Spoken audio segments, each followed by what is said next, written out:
இது என்ன பேக் பண்றேன்னு பாக்குறீங்களா? இதுதாங்க நாட்டு அத்திப்பழம். இல்லையே நான் அத்திப்பழம் தான் கடையில வாங்கியிருக்கிறேன்.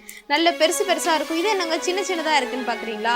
இதுதான் ஒரிஜினல் அத்தி, நம்ம ஊர் அத்தி.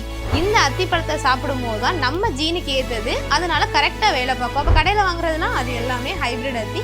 அதெல்லாம் ஃபாரினர்ஸ் உள்ளது. நம்ம அதை வாங்கி சாப்பிட்டுட்டு இருக்கிறோம். ஸோ இந்த அத்திப்பழத்தை தேன்ல ஊற வைக்கும் போது இதோட பலன் வந்து ரெட்டிப்பா அதிகரிக்குங்க. இதை டெய்லி மார்னிங் நீங்க எம்டி ஸ்டொமக்ல இன்டேக் பண்ணிக்கும் போது தான் ரத்தத்தோட அளவு அதிகரிக்கும், நரம்புகள் பலப்படும். இந்த மாதிரி நிறைய ப்ளஸ்ஸும் இருக்குது. நம்மக்கிட்ட வாங்கின கஸ்டமர் எல்லாமே இந்த அத்திப்பழ தேனோட ரிவ்யூ போட்டிருக்காங்க. அதையுமே இந்த வீடியோவில் அட்டாச் பண்ணுறேன், பாருங்க. யாருக்கு தேவைப்படுதோ கீழே இருக்க நம்பருக்கு கால் பண்ணுங்க. All over India free delivery கொடுத்துட்டு இருக்கோங்க. இந்த வீடியோவை எல்லாத்துக்குமே ஷேர் பண்ணுங்க. சத்துள்ள பொருள் உங்களுக்கு வேணும்னா நம்ம சேனலை கண்டிப்பாக ஃபாலோ பண்ணிக்கோங்க.